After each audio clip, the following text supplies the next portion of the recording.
Good morning. Good morning. Can you hear me? Okay.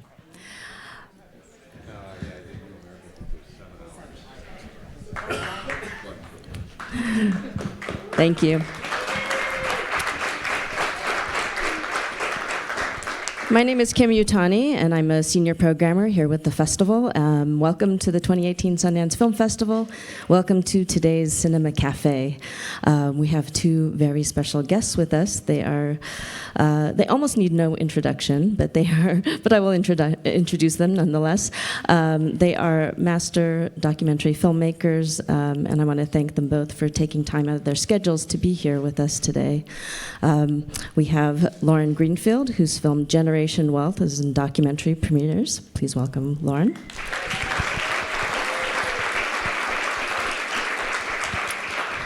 And we also have Steve James, who is here with America to Me, which is part of our indie episodic program. Please welcome Steve. And today's conversation will be moderated by my dear colleague, Caroline Labresco. She is a senior programmer, and she is also the director of the Catalyst program and the Women's Initiative. Please welcome Caroline Labresco. Thanks, Kim. You're my dear colleague, too. She's my favorite. This is such a fun moment because I love both of your work so much. And what we get to do with Cinema Café with this structure is we get to do whatever the hell we want. So, the obvious thing is I want to talk about your work. I want to talk about the work that you have here. We'll start there. And then I want to step backwards, too, and talk about your body of work and what it means and where you're going and your artistic approaches along the way and how that's evolved. And then I hope we'll have time also to talk about bigger things that maybe aren't directly about film, but because these two are keen observers of America through their body of work. And I really want your insights about America. So I hope we'll have time to do that. I'll also incorporate all of you. But let's start. So this is a really actually big year for both of you. When I stepped back and thought about it, Steve was just nominated for an Academy Award for Abacus, Small Enough to Jail.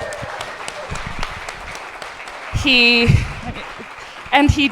here having completed a 10-part series, the longest. So that's a lot of filmmaking. That's like 10 movies. Each an hour, or some of them are over an hour, I think. Well, they'll eventually be an hour. They'll be an hour, okay. It's extraordinary, and I mean, this is the longest series you've ever done. You did a 7-part, but wow, this is quite a year of output and a year of momentum and energy for you. It's exciting stuff. I just also want to point out that Steve's other work, much of it has been celebrated here at the Sundance Film Festival, beginning with the remarkable Hoop Dreams, which many of you have seen, moving on to films like Stevie and Life Itself, among many others. So, and then Lauren, you had a career-defining retrospective at the ICP, the International Center for Photography in Manhattan this year that just literally closed. That was incredible and is, as you always do, was in tandem with your book Generation Wealth and a film. So this has sort of become a pattern for you of masochism. Lauren is a world-renowned photographer whose work is published in The New Yorker, The New York Times, Elle, Vogue, Vanity Fair, and beyond, Time magazine, and beyond. And you both also do commercials, right? Sometimes? You probably do more than me, I'm guessing. You're too busy making 10 films in a year. So this is actually what's, when I thought about bringing you together, I was thinking about, what in your work unites you and what in your work diverges from each other, and also how does your work illuminate each other, the other person's work? So I wanted to that's sort of what's percolating in the back of my mind. But the first thing was, this is a massive year for both of you. Congratulations. It's really exciting. And just to remind you that Lauren also has a body of film work in addition to a photographic body of work. But her first feature documentary, Thin, played here, and then followed by Queen of Versailles, and now Generation Wealth. So just to jump right in, I wanted to ask you each to sort of talk about the project that you're presenting here and how you kind of evolved and arrived into it, and then would you share what it's about, and the journey to get here, and the kind of the germ of why and how, kind of why now, why this piece, because for both of you it feels like both of these pieces feel like a culmination of so many ideas you've both been thinking about since I've been aware of your work for 25 years, so I think that also unites you at this point. But will you both kind of take a moment, and will you each share a clip for us so we can get inside what's been happening for you this week at the Sundance Film Festival? Okay, so this project, Generation Wealth, is this kind of culmination of what has been a really long journey. I've been working on the film for 2 years, but it encompasses the last 25 years of my work in photography and film. And the way it came about was during the financial crash in 2008, I started rethinking all of the stories that I had covered, mostly in photography, because I kind of became a filmmaker in 2006. And I had long looked at materialism in the culture and the cult of celebrity and image and youth culture and gender and kind of the excess in our culture. And when the crash happened and I was making The Queen of Versailles, it kind of turned it all into a morality tale. I actually had a short here called Kids and Money, and when I made Kids and Money, it was the boom, and this was just kind of like a document of the craziness of the Paris Hilton, Kim Kardashian influence kind of youth culture. And then the crash happened, and by the time I showed it at Sundance, we had a completely different way of looking at it. And so I wanted to, with the perspective of the crash and kind of the consequences of the way we had been living, go back and re-examine all of my work. And so I started a kind of process of almost archaeological excavation in my own work. And it was excavation in the sense that I started in film. We scanned over 10,000 slides. At one point, we had a 24-hour scanning shift. It was so insane. And when I went back to look at the work, I was thinking about it in a different way. So like my first book was about kids growing up in LA. And when I went back to the outtakes, I found a picture of Kim Kardashian at 12 at a party.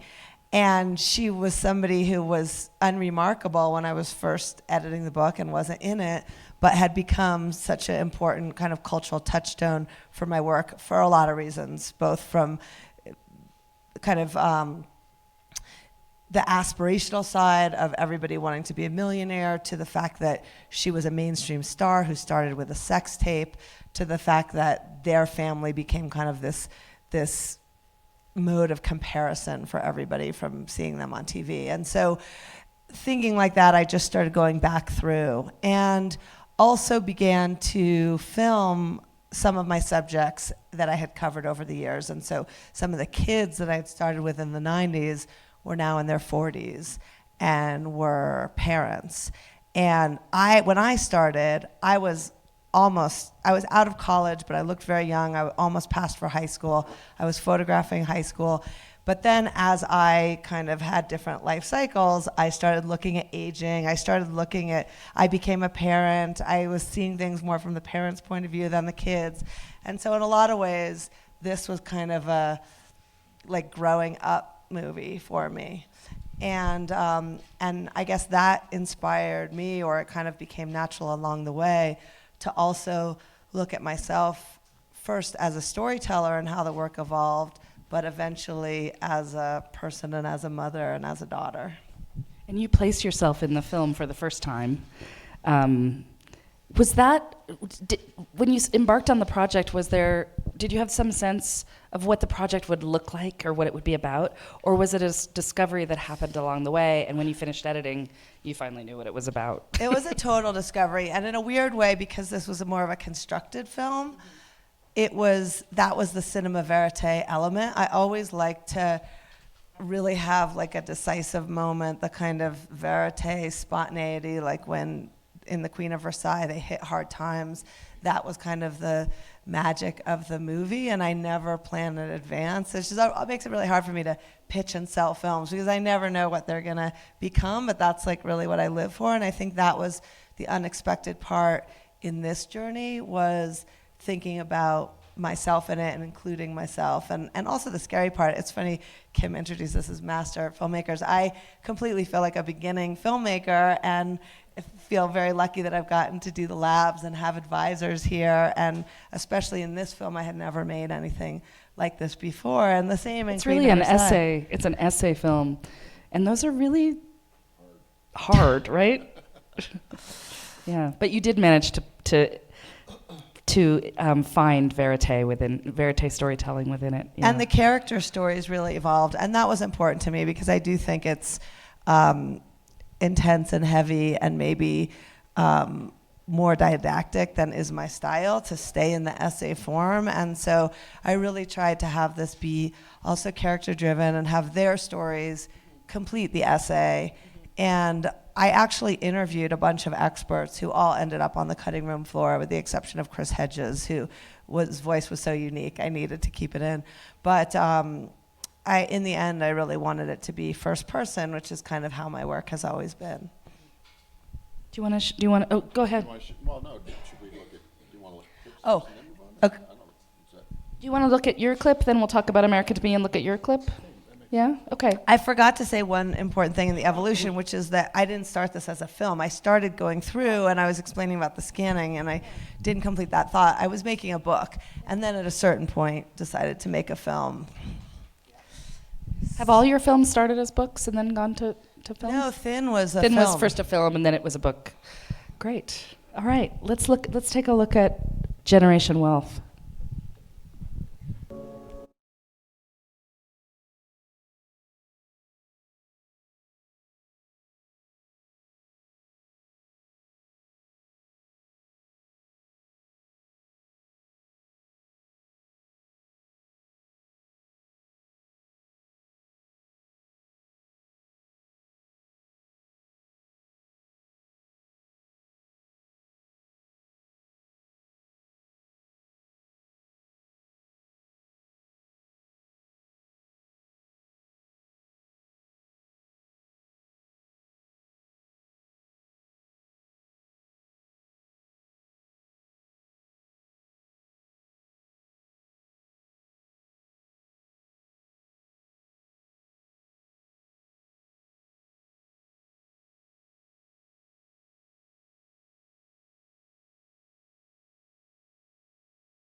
We are really trapped. We're desperate in America. And just moving to Steve. Steve, was that your feeling? I mean, obviously your film has a very different approach and style, but coming off of America to me and really observing this microcosm of America in Oak Park, Illinois, in a high school, do you think we're trapped? Are we trapped? Well, Are we desperate? maybe not quite as dystopian as as what Lauren's laying out there. I mean, I do think we are at a crucial moment, and I'm both sort of. I think I'm equally sort of pessimistic and optimistic in a weird sort of way. I mean, my work has, not exclusively, but a lot of it has been about race and class and the American dream. And, this film Both is of very you. much about that, Generation Wealth is. I've moved in different circles than the rich and famous. Well, a lot of these people aren't famous, but they're whatever, they want to be, if they're not. So I've moved in I've studied it from different vantage points, for sure, or looked at it. And I think, I think that where America to me fits into that is that it is very much about race and class as well in America at this particular moment, among young people, high schoolers. Where it differs from my previous work is my previous work that's been most overtly about these issues have been set in poor neighborhoods. Hoop Dreams we followed two kids and their families that were living in, besieged communities of Chicago and had this dream and aspiration that basketball would lift them out of poverty and that sort of thing. The Interrupters, was filmed that's very much about violence and very similar. They weren't precisely the same neighborhoods we're in, but for all practical purposes, the same issues were worked there: extreme poverty, gangs, violence, and these very courageous individuals trying to do something about it who were once part of the problem. And so, I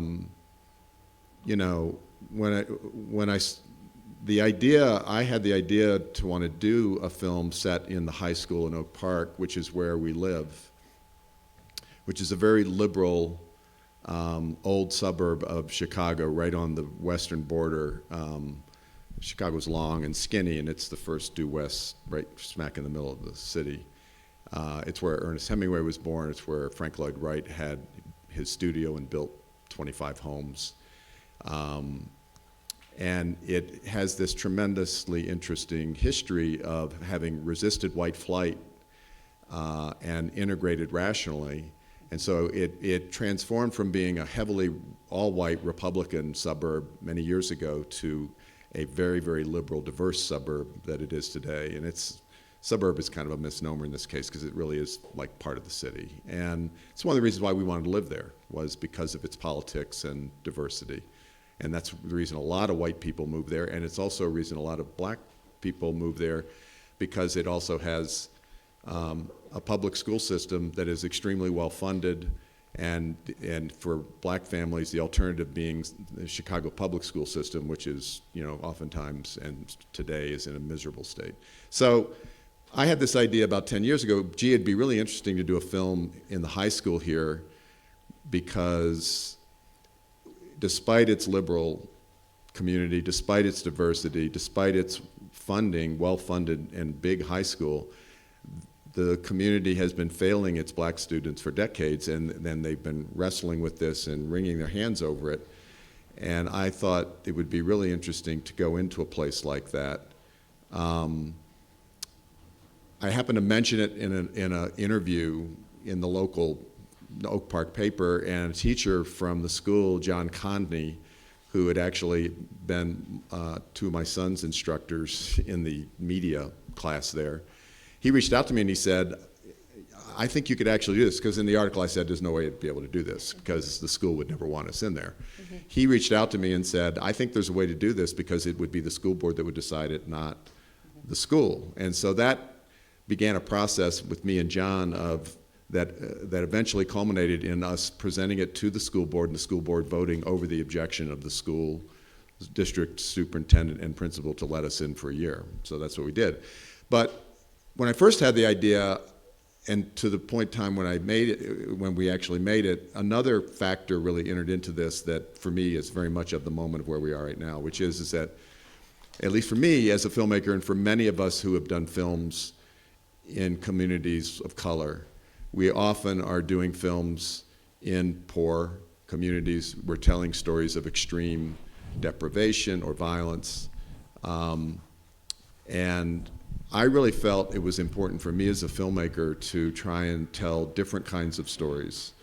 And it feels like right now we need more different kinds of stories, because I feel like a lot of people in the Black community feel like their portrayal of their community is so singular and limiting. Yeah. And so I recruited a number of really talented filmmakers to work with me on this miniseries. Kevin Shaw, a Chicago-based filmmaker, who's done a lot of really great stuff, worked for ESPN, done some really great sports-related docs.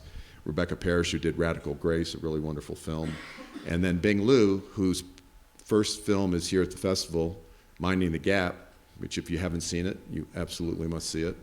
And so with this group of filmmakers, we set about to do an extremely comprehensive documenting of a year in the life of this school, and particularly of kids, mostly kids of color and biracial kids, and a few white kids even too, because we wanted to film everything.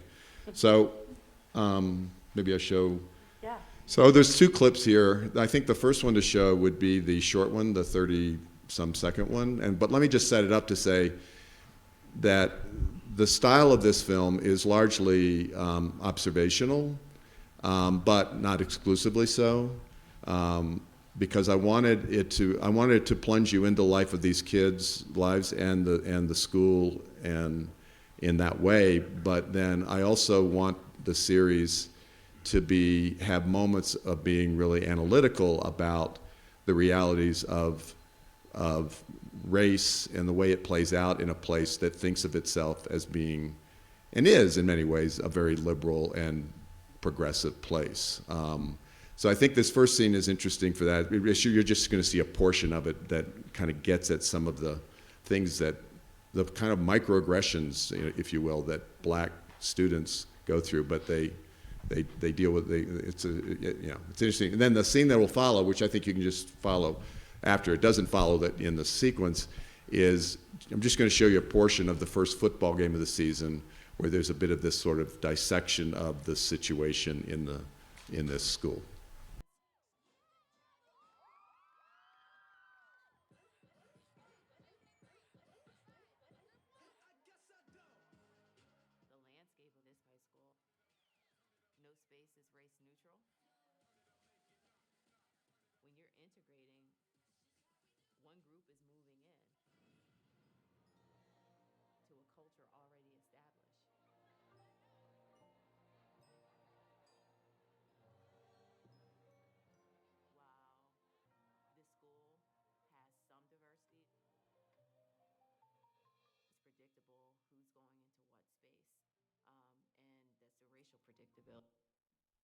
Ability.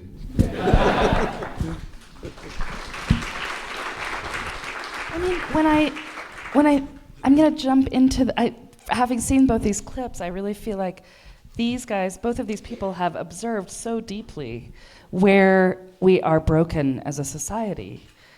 So Steve, I mean, the racial achievement gap, which I know is a phrase that is extremely controversial. Right. But what's a better phrase to use? Racial inequities. Racial inequities in this high school, which is an integrated middle-class neighborhood with lots of funding. Yeah. Is there, and for you, this like feverish addiction to consuming, where do you, in all of that observation, where do you both see healing? Is there any? Or where do you see the greatest hope for fixing that inequity? Well, I think having observed, and I've only seen 4 hours, so yeah. Maybe it's in there in the second 6 hours. I can't believe you haven't watched that 5th hour yet, but all right.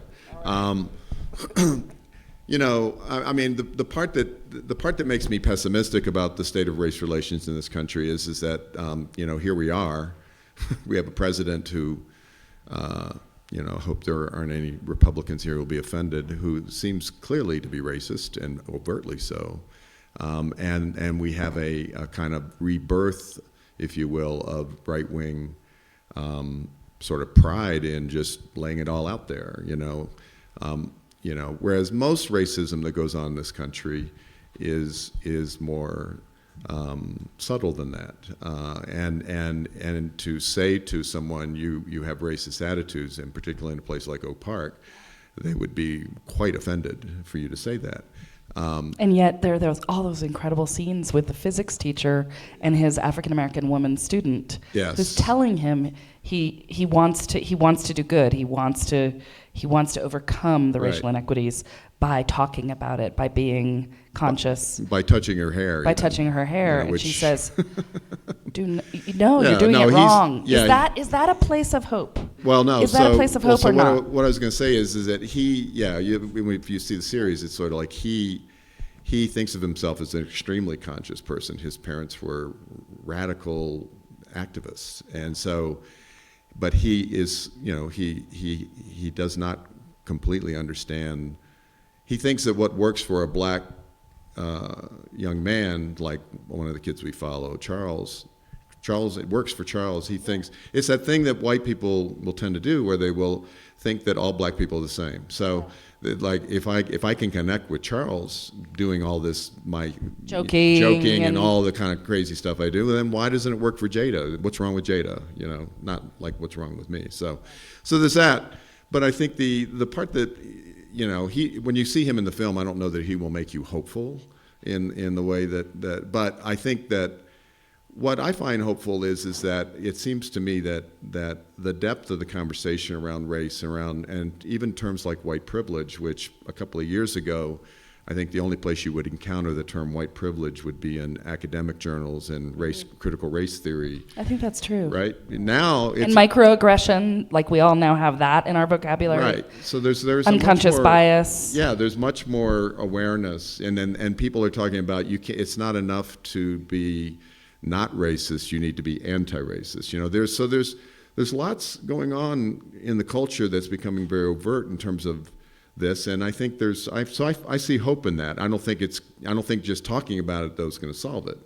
You know, there's more that has to happen. People have to put their money where their mouth is on these issues, not just be sensitive.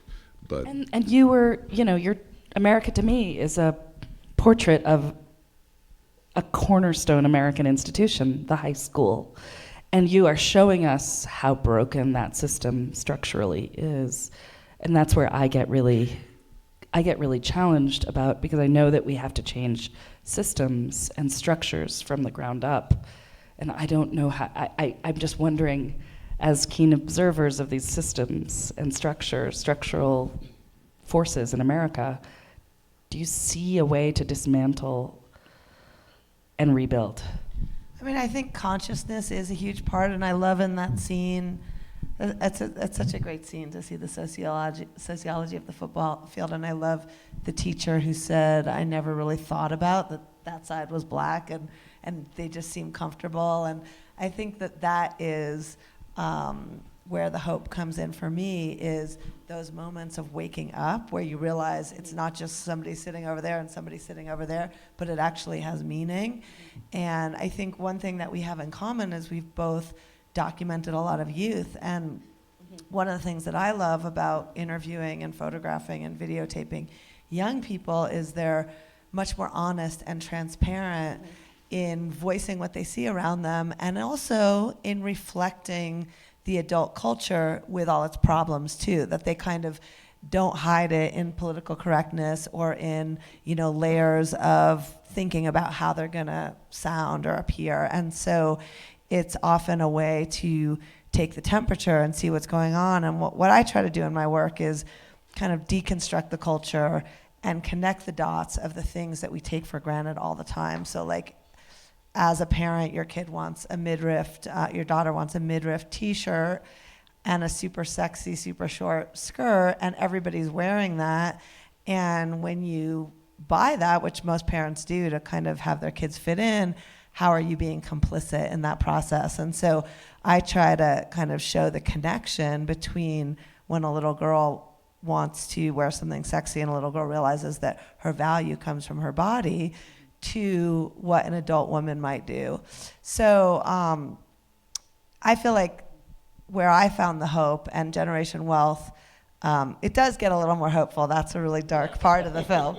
It does get hopeful, and I think it gets hopeful in when we hit rock bottom. You know, there's there's financial crash, but there's also a lot of other kinds of crashes in the film. When we hit rock bottom, there's a possibility for change and for agency, and that's kind of, and I feel like in a way the Trumpian era is a kind of rock bottom of sorts, where women and people of color are waking up in a different way to what's always been there and realizing kind of how dramatic and urgent it is in a way that's inspiring more action. Really interesting. Let's shift a little bit. Can you talk about how you make relationships with your characters, both of you? Because I know, in some ways, if they know your work, they know you're going to be critical on some level of, you might end up being critical of a character that you're following. How do you talk to them about that? Do you find that most of your characters are totally sophisticated about documentary film and are fine with a multiplicity of viewpoints coming out ultimately? Or, how do you talk to your subjects before you go in and shoot? And along the way. So, I mean, for me, it runs the gamut. I try to connect with that person and tell them what I want to do and maybe connect with something that is of interest to them. Like with Thin, for example, about eating disorders, that was really, really delicate access. But a lot of the girls who participated had a reason that they wanted to tell that story. Like Shelley said, I want people to know what it's like to have an eating disorder. And her therapist said, who do you want to know? And she said, my dad. And so I kind of try to, find that thing where, I do think even though the subjects make themselves vulnerable, it's also an opportunity to have voice, and sometimes that's really important. I learned that with the eating disorder patients. When I first went there, some of the pictures appeared in my book, Girl Culture, and there was one girl who was really upset when the book came out. She had recovered but hadn't told the people she worked with that she had had a past with eating disorders. And then there was another girl, Erin, who said that being in the book was actually part of her recovery, and her interview was in the book, and she said she realized she had a voice. And I realized the other girl didn't have an interview in the book, so it was just kind of my image of her. And so I think that that's an opportunity that sometimes people want. And then, of course, in my work, I've also a lot of times found subjects through my photography, and sometimes people are interested in that. Literally the only way I can get to celebrities or people who are kind of have that stature in the popular culture is if they think they're going to be in Elle or Rolling Stone, and so often I've used making images for the popular culture, for the magazines, as a way to access the parts of the culture that are more closed. And I think for me, my first project was about the French aristocracy. And I've tried this work is not just about the wealthy, it's about our aspiration to wealth. But there is a big part that is about the wealthy, and traditionally the wealthy have constricted access. You don't see very much verite or reportage in the history of photography or documentary because rich people can control their own image in our culture. And so in photography, the only pictures that you used to see of rich people were society pictures or commissioned portraits. W Magazine. And we have the same thing with reality TV, right? People can control their own image. So for me, it was important to also do verite in those worlds, and that was part of why I was so excited when I met Jackie Siegel, the Queen of Versailles, because here was somebody who was from a billionaire family, but really welcomed me in, and that is so rare. So when I find those places, I really try to burrow in and embed. She was straddling both working class and wealthiness. So maybe that's why she allowed you in somehow. Yeah. And then I think the other thing that I've seen over the 25 years that's been a big change is a rise in the currency of fame. And of course, sometimes that is a factor in wanting to be in a film or wanting to be in a documentary. And certainly for Jackie Siegel, that was part of the draw for her. And, we've gone from, and I do think you have to kind of stand on your past work, and people have to believe in it or think you have integrity from your past work. Because when I started this with Fast Forward, I was just a kid. Which is your book, her first book. My first book, and so I was in my 20s, I was a kid on the schoolyard. Everybody completely underestimated me and let me in and do everything because they didn't think any of it would... This isn't going to be anything. Exactly, would ever be seen. But, in the past 10 years, people Google you and know everything about you before you show up. I try to lean in more on Like a Girl than on Queen of Versailles sometimes, but I think it's like you have to be very transparent about your approach because people can research you, and so I think they do have to feel comfortable. And one of the things that was so exciting for me about working on Generation Wealth was going back to subjects who had already had the experience, which can be emotionally turbulent, of being in a picture that's seen by a lot of people or being in a film that's seen by a lot of people, and they had gone through that and then chosen to be in my work again, and that meant a lot to me. It's interesting. Wow, it's really interesting because there are parallels for sure in a lot of what you said, but there's also these really interesting diversions for me in my work, which is, and it has to do with the subjects, some of the differences in subjects, not people, not subjects as in subject matter, but I've mostly, not exclusively, because I did a film on Roger Ebert, but I've mostly steered away from people who are known in any way. I've mostly focused on people that I perceive to be more at the margins of society, people who do not ever think that they would ever be a subject of a film.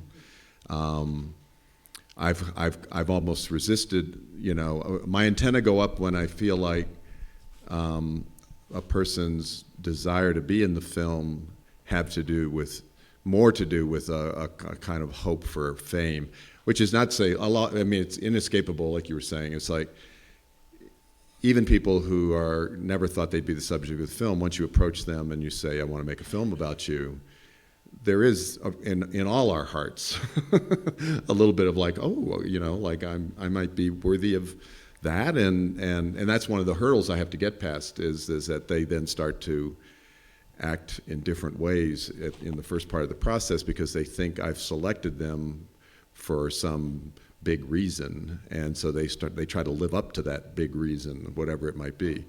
So you have to get past that, but mostly I've found over the years the people that feel least worthy of being subjects are the people I'm most interested in. Sometimes the people, and so that leads to, I think, that people have to fundamentally want from this film something that aligns with what you want from it. Not necessarily everything, because it's a discovery and things change, right? But if it's just like they see it as an opportunity for a little fleeting fame, where they start talking to me about, can I make money out of this? It's like, I'm not going to probably be following that person. But I love the kid who was like, the opening of the film is going to be... So this brings me to what you were just saying about how the culture has changed. Like, a lot of our kids are very much aware, of reality television and all of that, and so in one of our kids in the first shoot, she we had her on a wireless mic, and it's in the series, and she goes into her chemistry class, and she's like going, "This is going to be like Jersey Shore. I cuss a lot." She's saying it under her breath, and we love including those moments in the series because it is a factor of youth today. But one of the other things I noticed in me, and you might see this differently because you, in the kids that you've been dealing with, one of the things I noticed in this series is that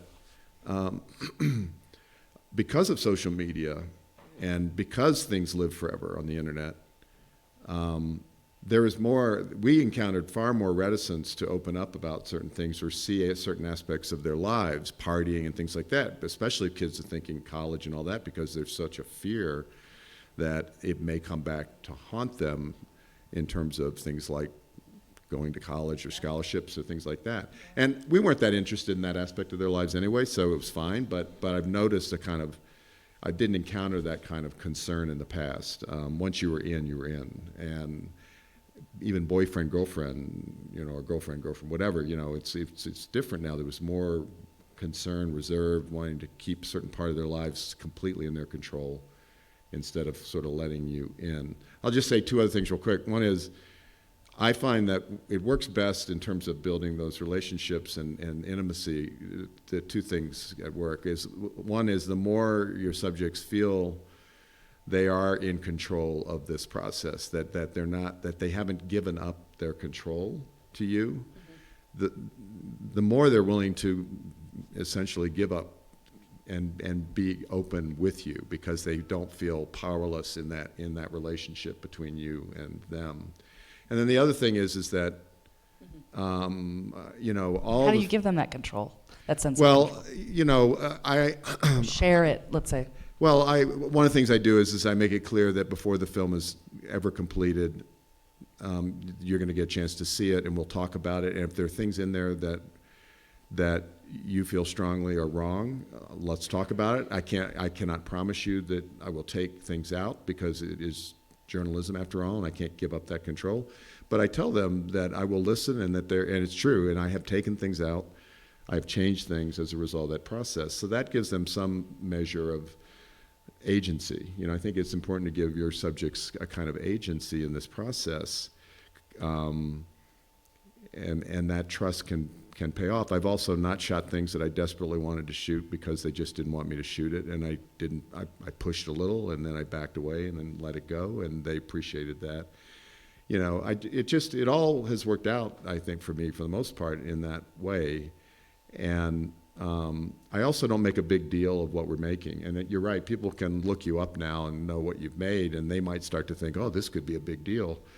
But my modus operandi is to make it just like we're just doing this little thing. And because I tend to work very small, it's like 2 or 3 of us tops. Yeah.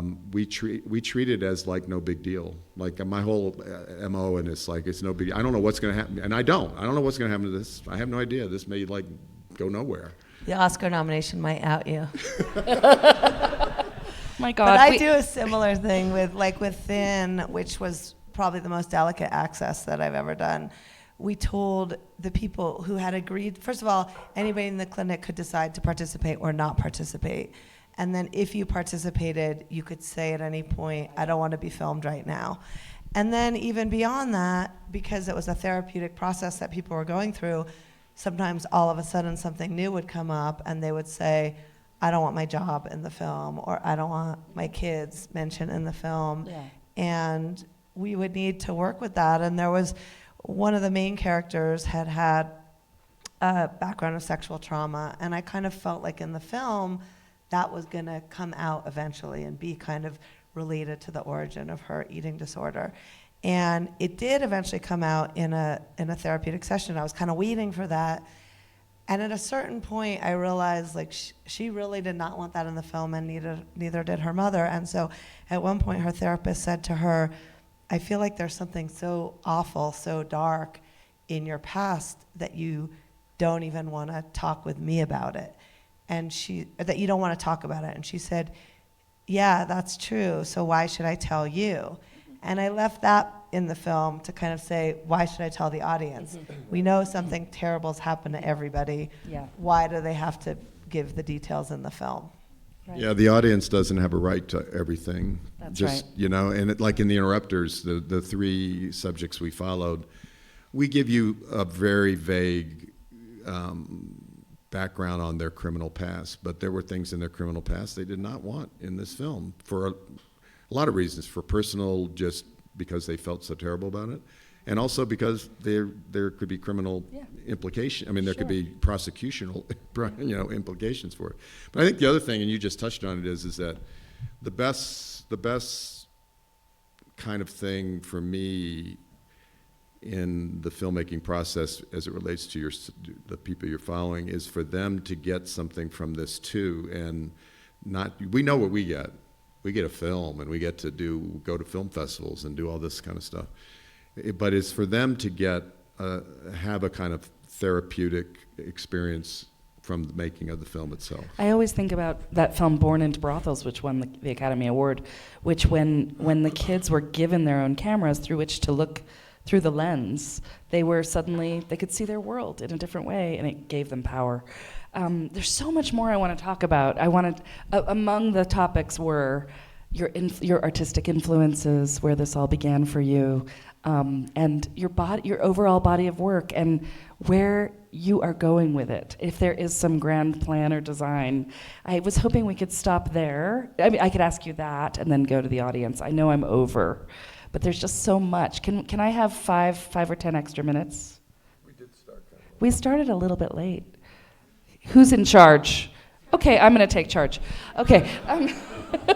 You're kind of a big shot. I think you can do it. So let's talk about, anyway, I have so many things, and I wanted to also talk about journalism, the relationship, because you're both journalists, relationship between journalism and documentary filmmaking, and also really wanted to delve into verite and because Wait, you're going to do all this? No, I'm not. But I'm just giving them a taste of what I had on my paper. But will you guys both talk just a little bit about sort of, do you have a sense of wanting to create a body of work in the next, say, if you're going to work for 30 more years or whatever, maybe less? What is it? Do you have a sense of kind of where you're going and a kind of a whole when you think about a body of work? I know that's very personal, but I'm always fascinated with that. Like, do you have some notion in mind of something in its entirety that you want to accomplish? Well, I feel like in your analysis of America, for both of you, and the American dream. I feel like I kind of keep going down a path, and one thing leads me to the next, and I find the next project in the project that I'm working on now. When I did my first project about kids growing up in LA, I felt like that was my first project that was mine, where I kind of found my voice. And then thinking about, I had a special connection to girls in that project that led to my next project, Girl Culture. And I had an interesting experience at that time where I showed the work to National Geographic, where I had started, and we had this thing where all the photographers showed each other their work once a year. And I showed some early pictures from Girl Culture after Fast Forward. And one of the kind of famous photographers came up to me afterwards and was like, "You've already done that, Lauren. You need to like move on to something else." And I think that as journalists, there is this thing where people go from one thing to the other, especially in photojournalism, kind of bounce from one thing to another. And I kind of went in a different direction, where I tried to go figure out what was there and then go deeper into it. So like when I went to Thin, it was kind of an still attempt girl culture in a way. Yeah, but an attempt For to sure. kind of go deeper into another strand. And I guess feeling like there was a body of work was what made me want to do Generation Wealth, because it wasn't like, I didn't feel old enough to do a retrospective or that I was like done, but I felt like because of where the culture was going, it seemed very urgent to tell the story now about our values. And so I spent a lot of time doing something that usually people do when they're old, which was going through and figuring out what it meant. And now I feel really free. Now I feel like I could do anything. I don't have to worry about a body of work. I can try something new. But it's not a conscious kind of thing forward. It's just it's an organic evolution for you. Mm-hmm. Yeah, I find that there are certain obsessions or themes that go through my work and it's not intentional always. Sometimes it is with race or something, but sometimes it's like, I've discovered that in a lot of my films there's an amazing number of strong women in them. I somehow end up telling stories of strong women, even when men are just as present, but the women are amazing in that. Family is a serious theme in a lot of the work, but I feel like I'm just on this kind of journey, not knowing where it's going to go, and not really caring so much as just wanting to. One of the things I make a conscious choice about is I want to stretch myself aesthetically. I'm more known, if you know my work, I'm more known for observational, verite kind of stuff. But I've done a lot of films that aren't that way. And like when I did the Roger Ebert film, I love the idea of doing a biography. I'd never done a biography, and about someone who's famous. And I just wanted to sort of try that form. Abacus is it's a total departure for you. It's a total departure. It's New York City. It's a courtroom drama. You Yeah. know? So I mean, it's more than that, I hope. But it is a courtroom drama. So, I did try to make a comedy once, Real Paradise. But anyway, You've done fiction. You've done scripted. I've done some scripted, but so I want to stretch myself for sure as I go along and try and challenge myself in those ways, and then otherwise there's not any real. I just need to keep working if I'm going to keep eating. That's basically what it comes down to. We want you to keep eating. We really do. About that, which is that, Frank is my husband and partner and producer who's here, and he always encouraged me to work on my personal work, and had something he always said, which is who you are is who you've always been. And so I try to really pick the projects that are true to my own voice, and one of the things I have really tried to do is not take jobs because of money. Not like I don't need to take jobs that bring in money, but I try not to get distracted by jobs that only bring that. So even in my photography, I always just tried to take assignments that related to girl culture or related to generation wealth. And in general, I don't really take a lot of projects that come from other places. It's more pitching my own projects.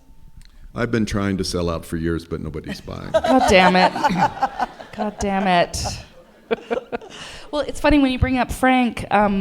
For both of you, another thing that kind of is the same or similar for both of you is that you've been working with the same people for a really long time, both of you, partners. And I always think that's partly why you've been able to sustain long careers, because you have these incredible partnerships and people that you really collaborate with over and over and over again. Yes.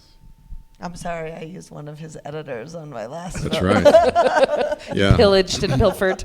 Yes, yeah. Aaron Wickenden kind of came up at Cartemquin, not kind of, he did. And I had him for about 4 films, and then it was time for him to move on, get away from me, I think. And now I can't get him back because he's so damn successful. It's like every time I call him up, he's like, yeah, in about a year and a half, I think I have an opening, It's like. All right, yes. Thank you. This is a question for Lauren. Just seen your movie, it's wonderful. You do say it in the movie, and I think even in the clip a little bit, that it doesn't have to be entirely about wealth. And it's pursuit of and I think, I will take it even further. I want to see if you agree. It's even pursuit of intelligence or knowledge, or if there's a society that values anything, even something that we agree with, like being smart, too much, then you may be able to do the same movie about it. And if you agree with that, then maybe the generation of your father that pursued education was as guilty. And what you're seeing is a backlash against that, first. And secondly, you're seeing no difference. The society actually has not moved because the main change needs to be to just not value things too much, period. Right. I mean, I agree with parts of what you're saying and disagree with parts. I think that you're right in that everything becomes commodified in our culture, and everything feeds into that addiction. And so education has become one of those things that's privatized and brandized and elitist and unequal. And in that sense, and the pressure that we put on our kids is kind of part of that cycle. On the other hand, I feel like the way we got here, and a big part of the film, is that people don't know the difference between entertainment and reality anymore, between illusion and real, and between image and substance. And so I do feel like education is really critical for democracy, and that our democracy is really in jeopardy because of the lack of education and the lack of news and people's access to objective news sources. And so I certainly think education can and is commodified. All we have to do is look at Trump University. But I think that access to education for everybody would be one of those things that would have a radical shift in our society.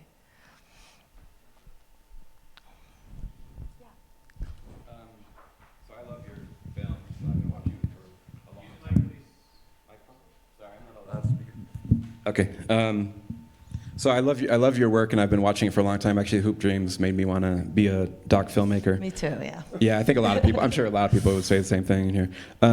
Me too. But one thing I love about your work is that you present layered and often longitudinal portraits of your subjects without easy answers.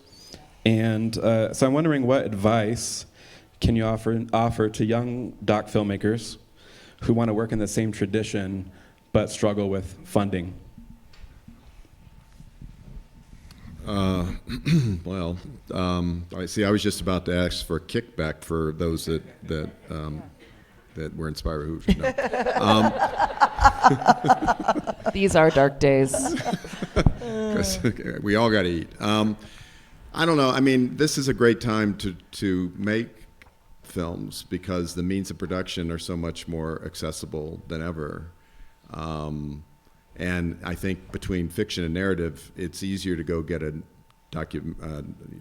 between narrative and documentary, it's easier to go get a documentary made without much funding or even any funding sometimes. Because you're not hiring actors and getting sets and all that kind of stuff. So, I think that there's more funding out there than ever, but there's probably exponentially more people out there than ever trying to do it. So it's not any easier now, probably in some ways, than it was when I came along, with the exception of the equipment thing, because when I was coming along, if you wanted to have something that looked like anything, you had to know people with very expensive cameras, and to edit it, people had expensive setups to do it, and not many people had those. So that's the good news. The not so good news is that once let's say you managed to beg Barnes Steele to make that first film, how do you turn that into a career? That's where it gets tougher. There are a lot of people I read once that have had, I was kind of shocked at it, that people who have premiered their first films at Sundance and never made another film. It's an unusually high number than you would expect, right? There are a lot of people, and there are many reasons for that, which we Right. won't go into. But Right. yeah. But, because I think a lot of people think, and not unreasonably, like, I'm at Sundance, my career is soon, But, so, I think that there's no easy answers to it. I think to succeed in this world, you have to have the drive, determination, some talent, and you have to be adaptable. And, you have to be able to do more, I think, than direct. If it helps if you can also edit, if you can produce for someone else, if you have skills that you both can sell. produce as well as Yes. direct and Yeah. edit. Yes. You edit Yes. sometimes, yeah. Yeah, a lot of times. But Oh, Go ahead. Yeah, I was just going to say, I have a little bit of advice, even though the question wasn't directed to me. But I think one thing that we both have in common is spending a long time. You said longitudinal. And I think there's no replacement for that. Like Steve said, people do act for the camera in the beginning. And the way, especially now with all the knowledge about what that means, and the way I've gotten around that is spending time, because life is just too taxing to perform all the time. And if you stay with it, you're going to get real moments. And I think that's really important, especially in a culture where everybody wants immediate satisfaction and to go fast and to move on, and nobody has attention span. That this kind of documentary work comes from the opposite side of that. And then the other thing I think is follow your heart in terms of the kind of stories that you want to tell, because there are a million people out there doing a million stories. So if you do something that you think somebody wants, probably somebody else is doing it better than you. But if you do that story that's yours to tell, you're the only one that can do that. And then the other piece of advice I would say is keep your overhead low.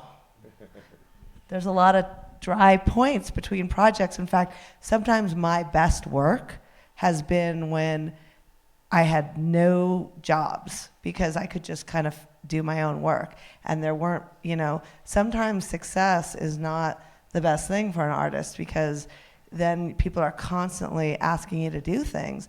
And sometimes it's like being in that existential place of not knowing what to do and not having anything to do and nobody paying you for anything. That is where like the real good work comes from. Yeah, we had a joke on Hoop Dreams, and it really wasn't a joke, is the reason that we followed the family so long was because we were waiting around for someone to fund us. And that was kind of true, too, though. But and I want to underline what she just said a moment ago, because I think it's really true. In my personal experience, you put in the time, you will get the best possible results for what you're making. That there is a justice in the universe around that, I think. And there are plenty of examples of films that have come along in recent years, Quest, where, 9 years. He spent 9 years, and I guarantee you, he wasn't being paid for most of that 9 years. Bing's film that's here now. It's a lifetime. Minding the Gap, he spent 5 years following these guys, and he didn't get, I know for a fact, because I'm, he didn't get funding until near the end of that process. Unfortunately, we have to wrap, but thank you so much to these Thank American you. dreamers. Thank you. Thank you so much.